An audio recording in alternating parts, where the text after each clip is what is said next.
Hello, thank you all for joining us on Unraveling Safety.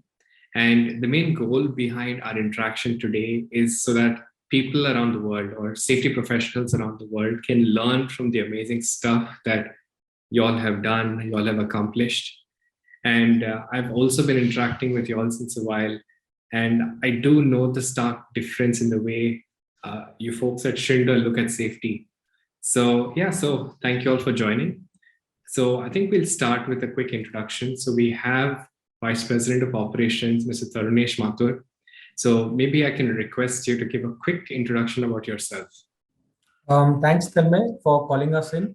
My name is Tarunesh. I have been in Schindler for roughly around 8.5 years. Before this, I was almost roughly 5 years in Tata Motors. Here, I handle operations for the Western region, and our business particularly entails, elevators, escalators, and transit management solutions. So we basically don't sell a product; we sell a project, and that, of course, requires a lot of safety interventions in between. So I'm happy to be here today and share what we've tried to do in Schindler. Thanks, Thanmai. Thanks, Naresh. Welcome and happy to have you. And we also have Mr. Raj Gopalan, who is Senior Vice President of Field Quality and Excellence. So can I request you to maybe just talk a little bit about yourself? Thanks, Thanmai. Thanks for inviting us for this session. So I'm Raj Gopalan, taking care of Field Quality Excellence in Schindler, India, which comprises mainly safety and quality. So I'm responsible for safety and quality in all the Schindler branches and regions. And basically, I'm an elevator professional. Last 18 years, I'm working in an escalator and elevator industry, worked in India and Singapore, and having an experience in engineering, R&D, supply chain, quality and safety. Thanks once again, Thanmai. Fantastic. Thank you so much for joining us. So ever since I've been interacting with the team at Schindler, I've noticed a stark difference in the way our conversations have been. Right from the first time I spoke to Mr. Tarunesh to recently when I started speaking to you, there is so much of an emphasis on safety. So I'm very curious to understand what have you all done different as an organization, or what are you all doing right as an organization, which is ensuring that safety is something that everybody talks about and everybody values. Maybe Tarunesh, do you want to start with this? Yeah, thank you for that question. So, just to put things into context, in India, our operations, we have roughly around 5,000 people, right? And in safety, even if we say that, the normal curve would follow and you will have 10% people who really care about safety. Then on the other side of the coin, you also have 10% people, or you could have 10% people who might not really be so deeply involved about safety in the way of thing. And that's a huge number for us. So for us, 500, is a big number. 10% is a big number. So that always keeps us on our toes. Safety, I think what we have done differently, in general, safety is a core value, right? And every engineering company or every company, which is delivering a product or an engineering product should have safety as one of its core pillars. And I think that's the major achievement what Schindler has been able to do over the last years and years of experience. We have also learned from mistakes over the years, right? So much so that every business meeting, whether it is safety, quality, or a normal business, starts with a share a safety moment, right? That's the level of safety we've been. And many people would confuse that to get better in safety, you need to have better tools, you need to have better coverage, you need to have more safety inspectors. But I think before the tool and tackles and trainings comes the culture building part of it. It requires patience from top management, requires consistency and clarity also from the top management, requires a lot of support when there are contradicting business objectives. That what do you prioritize? I think that's the one major win that I think the entire Schindler management team in India and otherwise also has been able to have, because they're very, very clear that we are a 148-year-old company. Business will come, business will with God's grace is coming, but we have a brand also to protect, not only in terms of safety, but also all the other core values. So we have 5 core values. And I think as long as each and every employee of Schindler knows that these core values are always greater than the monetary business or whatever it is, I think then we will be on the right track, because the market also wants that. Nobody wants to have a great lift but with fatalities of people who are installing it, right? So the market also wants that. Um, and I think what we have been able to achieve over the last many years, thanks to the previous managements and the current managements also, is I think get that sense of ownership of safety on the last technician on the ground. So we have a saying which Rajgopalan will tell you that for safety, everyone is a CEO. And our first golden rule is that you stop work if you have any doubt. You respect all the work methods, processes, etc., and you stop work. You don't need to ask anybody. You don't need to tell your boss. You don't need to report. First, you stop work if you have any doubt. And that empowers, that one single message empowers every last person on the field to take a pause if they are unclear of the next step. I think that's the culture is, I think, what we have been able to really push and achieve over the last many, many years. And especially since, I have been seeing Schindler since last 8.5 years. Yeah. Thanks. Got it. It's very interesting. So, Mr. Rajgopal, I'm very curious to know your thoughts on this. Mainly, if you look at safety in Indian cultural perspective, it's always a top-down and directive. So when you want to force something, or when you want to have a discipline at work site or a traffic, it has to be a directive to each and everyone. And that's how actually we started in terms of building up a safety culture.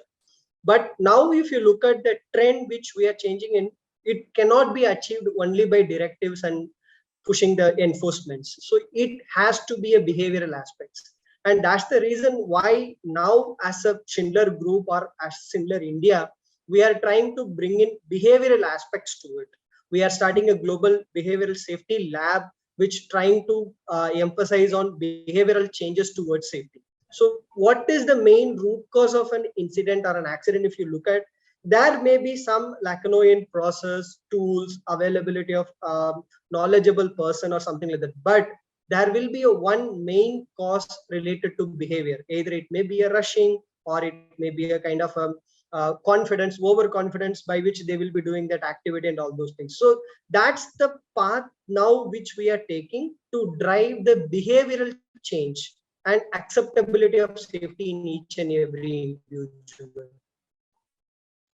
If I may just add, Tanmay, to that, so much so that if there is a violation in any of the branches, down the level, 7 levels below, there is a violation, the branch manager has to come and there is a particular violation in the branch. So I think apart from what we are doing different, I would say we are doing the same things, but in a very, very, very serious, and we are giving the due importance to safety in our daily business. And I think that's what we are trying to do differently. And if we do the basics right, I think people will, it's like a little bit like our children, right? If we tell the children don't watch mobile phone, but we are ourselves watching mobile phone, they will imitate it, right? They don't follow instructions, they imitate. So if we are following safety with our own way of working, I think the team is also like that. They will pick it up. So that's what we have seen over the many years, that if the top management is convinced and persistent on the deployment of safety initiatives, culture building, then I think the change slowly happens. And the main thing is like it's an acceptability, right? So when we have something to show, then obviously people will start to follow it. And as a leader, we should be a role model to show it out, and we should behave the way in which we are expecting others to behave. And that's the reason why safety can be built over the years. Absolutely. Yeah, true. So in a country like India, and also in the APAC region, there is so much of a variation when we talk about the socio-economic background of people, right? So if safety has to kind of like seep down to everybody in the organization, it takes a lot of effort, and it's not always easy, again, because of where that person is coming from, what situations have they been exposed to. Sometimes people who are on the field, they may not be highly educated. They also may not be too financially sound, and they're just looking at, okay, how do I ensure that I do my job, get my paycheck, and I just need to go back to make ends meet. So, and there's a lot of understanding of behavior that goes into framing something which a person at that level can relate to. But at the end of the day, I mean, they are the ones who need to be safe the most. Not the most. Everybody needs to be safe, but it's hardest to get to that demographic of people. So hence, I want to understand, like, you also spoke about the behavior lab. So I want to understand, like, certain pages from maybe that playbook that has worked well to getting through to this demographic.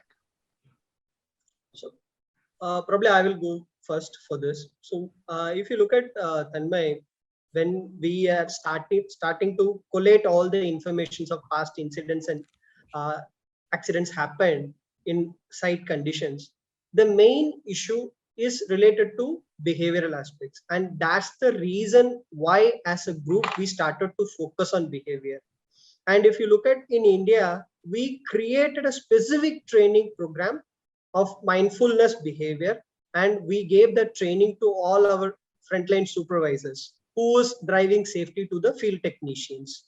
So what the purpose of this program is, we asked people to change their behavior towards safety. For example, if I'm having my food and by watching a TV, I'm not having a food 100% throughout my sense. So I'm watching TV and I'm having food. So there are two parallel activities are happening.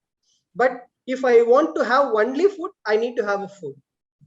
I should not watch TV. So this is the behavioral change aspect which should happen inside automatically. So what we did is we had a movie bisected into a different kind of a sets, and then we imparted a kind of a discussion with the different group of people, understand the behavioral impacts towards it. And finally, we came up with a 66 days challenge for that person. So what we did is we asked commitment from people on 3 from their work and 3 from their personal side. So we asked them to follow that rigorously, and then at the end of the 66 day, it will become as a practice. So you don't need to tell them that this is what you need to do. So that's the one training which we try to give it to all the frontline supervisors and to our safety officers, which brought in greater insights to people.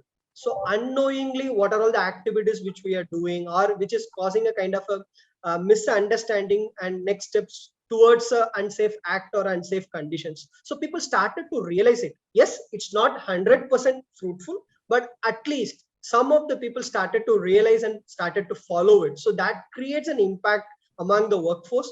And now these frontline supervisors are talking in the same language to the customer engineers or fitters, whoever they are facing. So they also realize the important activity. For example, if I am going to the site and if I am seeing a mobile and walking on the steps, it's not right. So I know consciously I am putting mobile in my pocket and then I'm walking on the steps, and I am telling the people that you should not watch your mobile while walking on the steps, because site condition, you may not know, the customer may, any other worker in the site may come through the steps, or they may have carrying something else, so which may hit us. So we need to be conscious always now.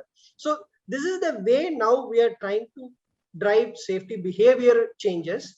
And if you look at from our group side, we started the global safety behavior lab, from which they are also coming up with some different programs. And we especially conducted a subcon partnership workshop, wherein we are having a discussion with our subcontractors as partners. How do we enable the safety culture with them? How do we have safety development or process development along with them? All those things which we did. And we conducted a fantastic safety session with kids in school, especially a program derived for kids using an escalator, elevator safely. So that's also we did with some schools. And also our major concern, if you look at industry faces accidents because of falling down.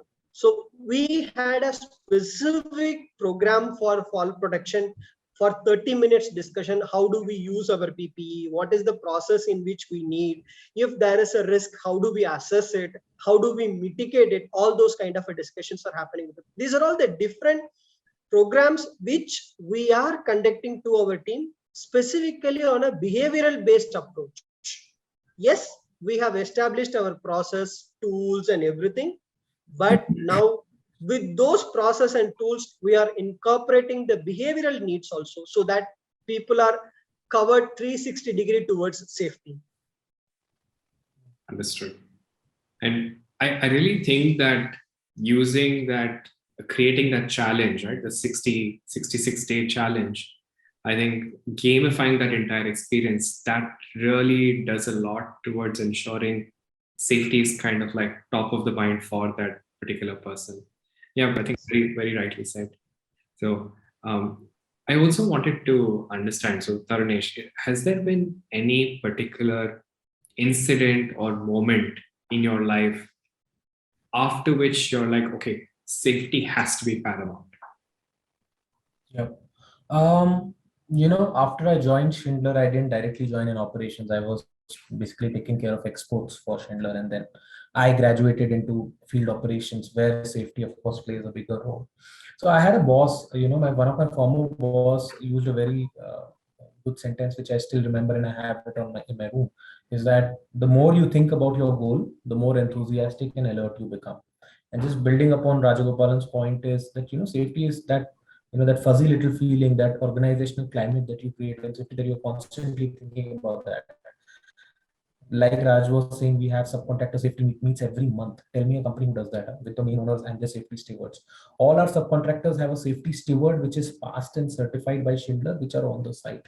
We do record rewards and recognitions for them. Yeah. So before I answer this question, just to take a moment on the last point is, you have to empower the people, you have to equip them with the right tools, and then you have to enforce your safety principles to ensure that your overall safety organizational culture becomes very, very strong. And I think that's where Schindler has gone ahead in terms of equipping, in terms of the personal protective equipments, the tools. INEX tool is an installation tool, leveraging technology. We equip them with the best technology. All the engineers have a field link, an iPhone, by the way, which is used for diagnosis, which reduces the errors.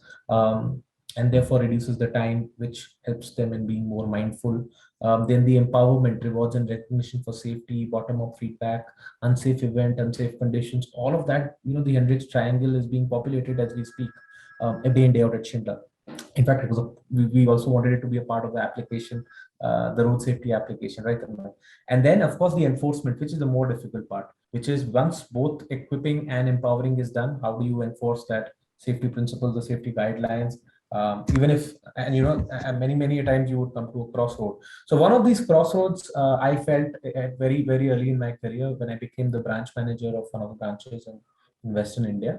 And two young guys came to my cabin, and they were introduced to me that one person is joining as a project engineer, and the other person is joining as a customer engineer, a service and installation. And I think they were cousins or something like that. So they just came for a hello hi. It was, I think, end of December, around that time. Around 11 o'clock they came. We had introductions, and then they went off for their work and things like that. It was the first day they were joining. First day. Evening, I get a call that they were on this highway on Pune, and they had a road accident. They slipped on the highway. There was a car in front. I think it was a wagon or something, and the pillion rider sort of had a couple of tumbles, but was not really injured. To the driver, sort of got skid along his I think his fender of the bike got stuck with the vehicle in front. On the highway, he got stretched for 100-200 meters, and pura yahan pe, there was, the whole skin had come off at the back. It had come off. Very serious. In first day of joining it, and now I am worried what has happened. So I visited them at the hospital. So they were, of course, taken to the hospital in Pune. They were attended, and I saw their families that time. At around 9 o'clock, I went in the evening. Incident happened at 6. I went 9:30. So my whole team was there by then. Insurances were done, and I met, and they had some family already working in Schindler for last couple of years. And their son is inside the ICU getting all this treatment, and their parents ask, "Ye to theek hai, but iska job bacha rahega ki nahi?" Such was the, I would not say the fear of safety violation or something like that of Schindler, that the parents thought he, would his job be there? And then, of course, we had to tell him, okay, don't worry about it. And we, on the first day, where his SAP numbers was not generated, the company had to do all sort of company helped them throughout in the medical treatment. And then, there was some behavioral issues of driving, harsh acceleration, all that happened. And I was sort of, we had to give some sort of a safety warning also, because it was a behavioral issue, even if on day one. And the parents came back and thanked us, that thank you for doing this warning, because in future he would never do this. And that's where the most critical decisions for leaders come, when to give a sanction and when not to give a sanction, how do you measure? And I always felt, for all those people, not in Schindler, but who have otherwise also lost lives in this whole construction business. And it's a very risky business, as Raj said. Falling is one of the easiest hazards. For all those people who were severely injured and who lost their life, they might be sitting in heaven and asking this question to their managers: you had the power, why did you not give me a sanction? Maybe I would have been alive, maybe not in this job, I would have done some other job, or I would have had one of my arms, one of my limbs, whatever, I would have had that. And I think that's the biggest learning, Tanmay, that I have, that as a business leader who handles around 700 people on the field, who is empowered, right? That business leader is empowered, and I have to then empower my team to probably be follow the not just the matrix of violations, but be a bit strong and convinced while taking that decision. And that's why we follow the empower, equip. So first we say, okay, that guy was on the first day, did he get all the safety trainings? No, he did not, because first day he joined. Was he equipped with the PP? Yes, he had all the PP. Was there something wrong in this driving behavior? Yes, there was something wrong. He had a driving license, so he should have known, right? So that's the process we follow. And I think that's probably the most important learning that I carry, that it is better to take a harsh call up front and save somebody's life, rather than being a goody manager and risking somebody's life. Right? I think that's what I take out from it. It's very powerful. And I think, yeah, the thing that you mentioned about how when you have those many people working, or you're the leader of so many people, I think their safety is also the responsibility of the leader. And there's this very powerful statement that I came across, that there's no life that won't be missed, right? So hence, it's very important for us as leaders to do the right things to ensure that the person reaches home at the end of the day. I'm sure Rajgopalan would have also faced issues where he had to meet some subcontractors' family, or in various engineering companies it happens, some workers' family in the factory. It's a very, very difficult thing to do. Very difficult thing to do. Yeah. When the incidents happen, when an incident happened, meeting their families, or it's always very difficult as a leader to go there and stand. So there are many things behind it. Yeah. So, Mr. Rajgopalan, same question to you. Was there a particular moment or incident that really changed your outlook towards safety? Maybe since I started my career in elevator and escalator industry, safety was a paramount already. So I started I started my career in engineering. So whenever I start to design something, or when I start to think something, always safety will come first. So that's how I started my thinking towards safety. But one incident changed my perspective of safety completely, because when I start to do something, I will think about process, tools, person's capability available. I never thought about the indirect things which is causing some kind of a thing. So I was in a quality committee for discussing on some cases and something like that. And one of the service technician came to me and told to me that, sir, these are all the tools which we are carrying all the while to the while going out for a maintenance or something. And these are all 2 or 3 tools which we use 6 months once. Why you want us to carry every time? I asked him a simple question: why are you looking into these things? Then he told me, every day I'm riding a bike with this tool bag, and I'm going to site, and I am returning to home, and I'm carrying all these things, and it's adding a weight to my shoulder and creating a back pain. And that's the moment it triggered me. Safety is not only a direct process or tools. It's also about the things which can indirectly contribute to the accidents or to the incidents which the people might face. So it's about health and safety. For example, if the person is feeling tired after reaching site, he may not be able to carry out the things in an expected way. There may be a kind of a lag in his behavior, or some kind of a pain in his back may result into an incident at the site. So that's how my perspective about safety is changed completely. It's not only about doing work at site. How do we reach to the site? What are we carrying it? What is the things which enables me to do activity on that day effectively? So this is the one incident which I could share with you to change, to completely, which completely changed my perspective about safety. And that's the reason why now we are thinking about SafetyConnect application implementation, where we want to go home safe.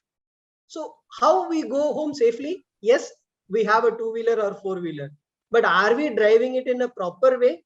We do have defensive training program, we do have licenses, we have traffic guidelines and everything. But what does it matter? Our driving behavior. And that's the reason why now we are with SafetyConnect in implementing all these applications. Yeah, I think that's yeah, absolutely so important, so critical. And yeah, so on that line, I would want to ask this question to Mrs. Tarunesh. So when you when you're so engrossed into the operations, you have the pressure of numbers, deadlines, all of that. How do you look at the ROI of a new safety initiative? Yeah, that's a good question, and one which would go in the minds of a lot of people. You know, let me put it this way: if I attain 100% business results, very good. If I attain 200% business results, very good. But if I attain 200% results with two safety incidents or one safety incident, it is zero for me. So much so, I will tell you, and this is not just me, this is Schindler's philosophy also. Many times, there are serious accidents if they have happened some time back. I mean, the branch manager's bonuses have also been penalized. I mean, he has nothing to do with it, or she has nothing to do with it, with somebody 7 years down the line. But that's how it is. So the ROI for me, as you rightly said, everybody has to go home safely. In Schindler, we don't have a very high attrition rate, so it's still like a family kind of a thing. Every branch is like a setup, like a family where people have spent average 5 years, 4 years, and things like that. So there is that bonding, and I think this is the difference between success and progress, right? Or in fact, growth, progress, and success. Growth is when you and this is I've taken from there's a very famous video circulating, so I'm quoting that. Growth is when you sort of double your turnover, grow your profits. It's basically the numbers, right? But without the morality or the ethics of the business, it just remains numbers. So I think the real progress is numbers plus the morals and the ethics that we work with. So the true ROI is never growth. We are not only chasing growth. Had we been chasing growth, we wouldn't have survived 148 years. So many world wars, so many plagues, so many recessions have come and gone. We are still there. One of the leading players, moving 1.5 billion people every day. And when you move 1.5 billion people around the world, that's 1/3 of the urban population, safely 24/7, 365. Who notices the lift? Unless it breaks down, right? Nobody really notices it, but it is still millimeter perfect, getting you to the floor where you want. And there's a lot of effort that goes behind it. So our ethos has been like that yes, we make money. We have to make money. We have to get growth. We have to increase business. But for what? For ensuring that our urban mobility is safe, efficient, and accessible to so many people around the world. So when you work with that sort of a mental framework, at least this, I'm speaking for myself, I can sleep better. That, not only did I grow the revenue or grow the profit, but we also did it the right way and achieved something bigger than that. Because I'm sure if you ask the promoters of Schindler, their goal is not only to make money. Yes, of course, we have to make money. The goal is to provide accessible, world-class urban mobility to people around the world. So I think that's how I look at it, Thanmai. And also, when you take such safety initiatives, how do you think the people in your organization, the employees, how do you think they perceive this? Do they also start trusting the brand more? Yes, I think if we regularly do employee engagement surveys, and we've been doing it for quite a few years. We also participated in Great Place to Work (GPTW), and we have various internal and external surveys. And across these surveys for the last many years, one thing is sure in the industry, that the kind of focus that Schindler has and Schindler spends on people safety and product safety is crazy. I mean, we are almost to the paranoid level, which is okay. And people say that, you are sitting in AC cabins, telling us, but I'm going into the shaft, and thank you for spending the resources, your time, your money into finding different ways of making safety more, important for, because it's for them at the end of the day who's going into the shaft, not for us. So I think I have not come across even one person who would say no, it is too tough. There are people who have been fired for safety violations. Still, at the time they go, they said, I understand. I could not live up to the safety standards, and what you did was probably right for me in the long term. They do understand. They, of course, would feel very bad when this separation or something like this is happening, but I think they also realize it's for them. And I think this is one of the USPs of Schindler, or working in Schindler, that, from a safety point of view, because it's a risky business, installing lifts in a 100 feet shaft or something like that, 10 stories, 12 stories, 30 stories, 50 stories, not easy, right? So there, I think they do feel taken care of, and not taken advantage of when they're working with us. Yeah. I also remember this when we were just in the initial days of implementing SafetyConnect, and once we rolled this out to certain users, after a certain span of time, we actually spoke to the users, and they were really appreciative of the initiative that was taken by the organization, because they could really understand, okay, what is not going right with their driving safety and what they need to do different. And so sometimes, right, certain organizations, the employees are really like talking great about, yes, this is a good initiative, but sometimes not always are employees supportive of certain safety initiatives. But again, it again boils down to the kind of culture that you have, how the people are sensitized about this, how it's positioned to them, and how the leader really uses this data to ensure that people are safer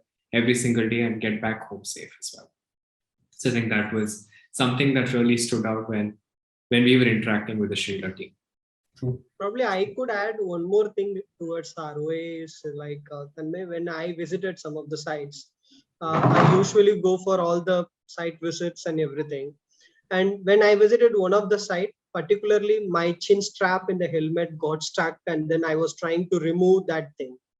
And the customer, the fitter technician who was assigned to me, said, "Can we go and do it in storeroom?" This is a statement he made to me. And I asked him why, because you may need to remove your helmet, and we are in the working environment, and we should not do that. We should go to that storeroom and then we just do it.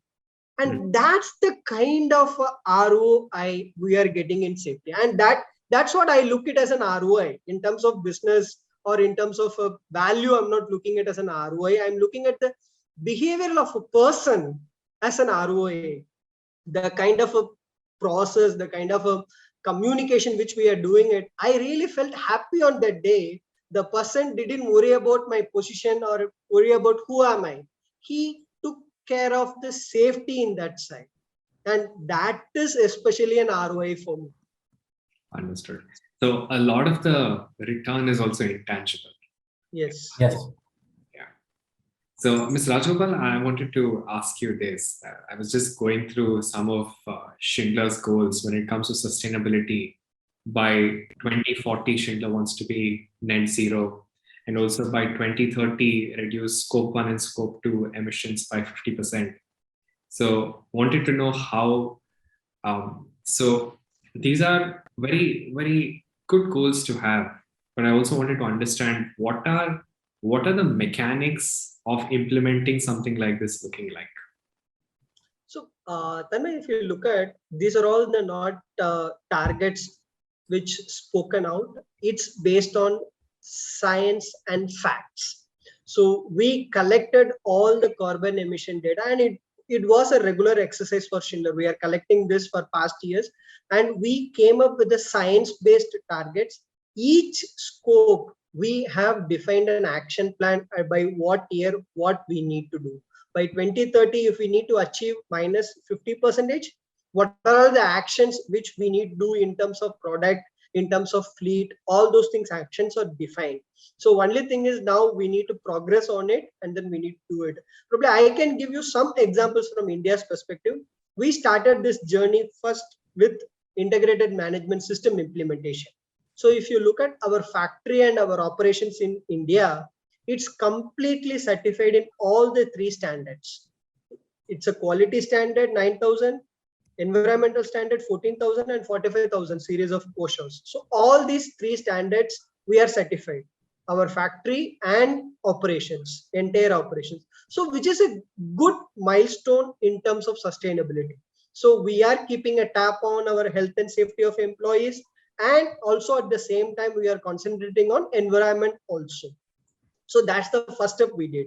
And if you look at our factory is platinum certified building in IGBC, and we do have a solar plant installed in our factory which is catering to 60 to 70% of the factory capacity. And we are installing a solar plant in our corporate office which is a gold rated certified by US Green Building Council. So we are taking that small steps from India side to have that net zero target. And also as a group, we do have a plan for implementation of class A efficiency energy escalators and elevators, bringing into the market and selling it to the customer where they need a more energy efficient buildings. That's the one thing which we are doing it. And second is we are also pushing for modernization of existing elevators. So for example, earlier elevators used to be with geared elevators and things like that, wherein we are trying to bring in more energy efficient modernization to that, so that energy consumption is reducing.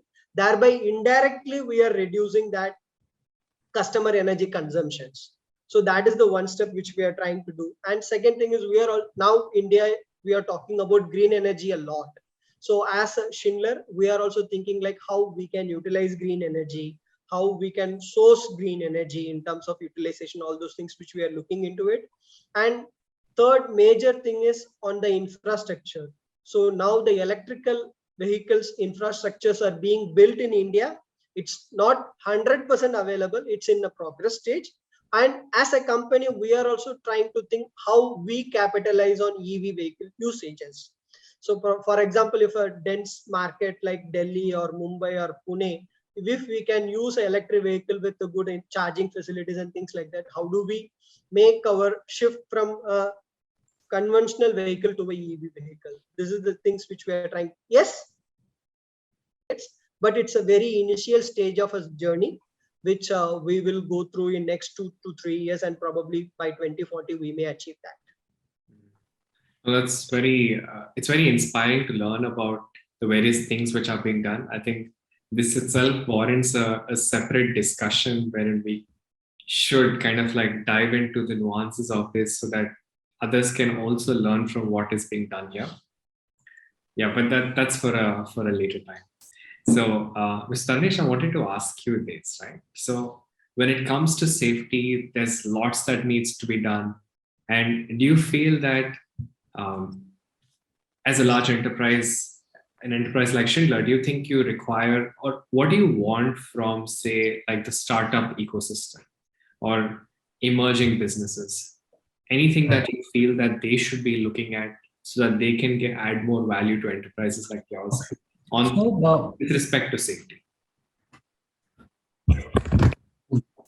So actually, I have requests from the startup ecosystem and the government, which is a very big player in this, but maybe I limit it to the startup ecosystem right now. See, the benefit that the startups have is they have the opportunity to fail. They are much more agile than the larger multinational corporations because,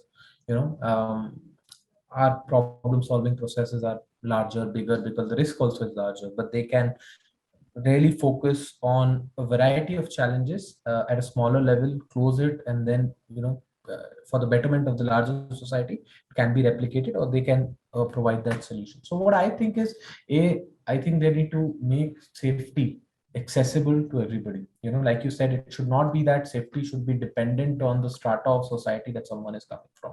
Everybody deserves to live a safe life. They need that basic safety, that when they're walking on the pavement and when they are driving a bike or a cycle, I mean, they are sort of exposed to that kind of safety culture. That has to become accessible. Currently, it is only for a select few. Some corporates are doing it. I am honestly not sure that as an SME network that is there in India, which is a big recruiter, what exactly are they doing?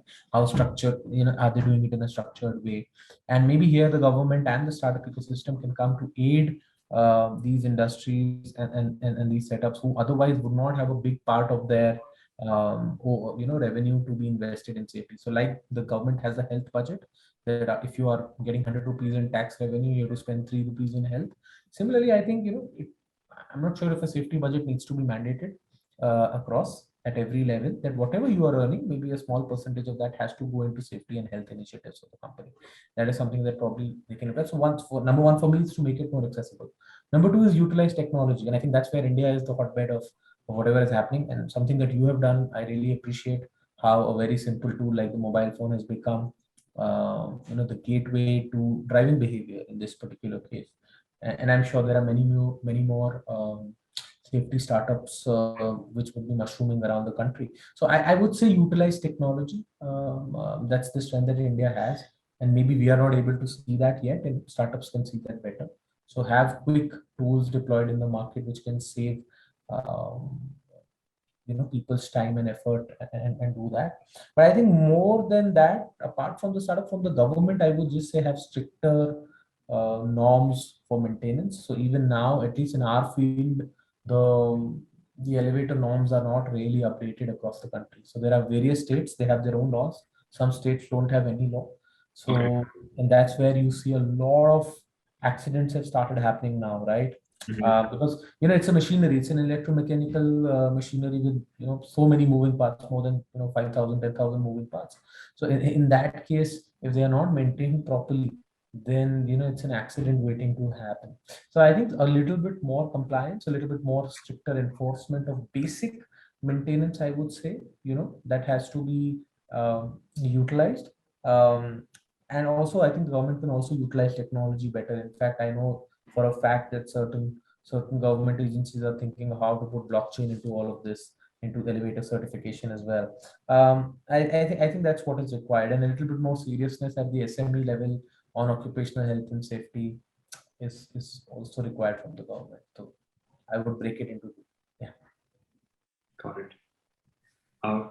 Mr. Rajgopal, anything you would like to add on with respect to what you're looking at from, say, the startup ecosystem or from governments? Mainly, okay, now we are bringing up the safety culture in terms of everything. So if you look at every state, it's following its own their rule and things like that. And now central government is pushing some with quality control orders on bringing on national wide standards. So we are on evolving, or we are in the progress. Probably this we need to continue, and then we will be able to achieve something on this. Got it. And so we've come to the final segment. I wanted to ask you, Mr. Rajgopalan, is there any message you want to leave people with? For me, safety is a fragile thing, right? So it's very, very important to keep up our focus for every second. We should not leave our focus even for a second. That may result into something else. So all we need to remember always, safety is fragile.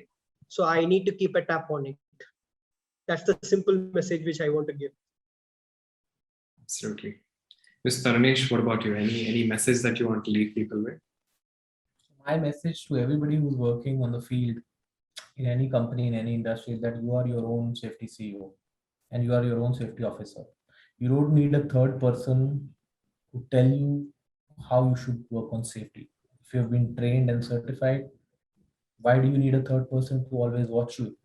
You are your CEO. Please behave like that. That's my last message.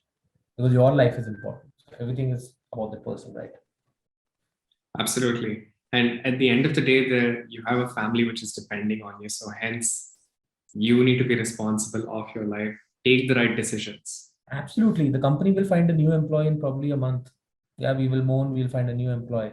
Your family will be the ones who will be left behind. And I think, yeah, it, one needs to be a bit more mindful when they are doing work on the field and not work with the flow. That's why the take five is very important, where you take some time out and really, really see what is on the line. Absolutely. Yes. So thank you all so much for taking the time and sharing your valuable learnings. I'm pretty sure there are going to be a lot of people who are watching or listening to this, which will have a lot of tangibles that can actually be implemented. So again, thank you all so much for taking your time for this. Thank you, Tanmay. Thank you, Thanmai. Thank you. Thanks. Bye-bye. Bye.